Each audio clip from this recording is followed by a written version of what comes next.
BJP vs Trinamool Paschimbanga vote share 2026-এ সম্ভাবনা। পশ্চিমবঙ্গ 2026 বিধানসভা নির্বাচন কার দখলে যাবে বাংলা?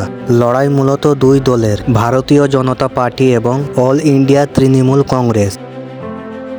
2014 সালে লোকসভা নির্বাচনে বিজেপি প্রায় 38-39% ভোট পেয়েছিলেন বাংলায়। অন্যদিকে তৃণমূল কংগ্রেস এখনও রাজ্যে শক্ত অবস্থানে রয়েছে, বিশেষ করে গ্রামীণ এলাকায় তাদের সংগঠন বেশ মজবুত। তাহলে 2026-এ কি হতে পারে? রাজনৈতিক বিশ্লেষকদের মতে বিজেপি যদি সংগঠন শক্ত করে এবং ইস্যু ভিত্তিক প্রচার বাড়ায় তাহলে তাদের ভোট শেয়ার 40%-এর উপরে যেতে পারে। কিন্তু তৃণমূল যদি তাদের কোর ভোট ধরে রাখতে পারে তাহলে প্রতিযোগিতা হবে হাড্ডাহাড্ডি।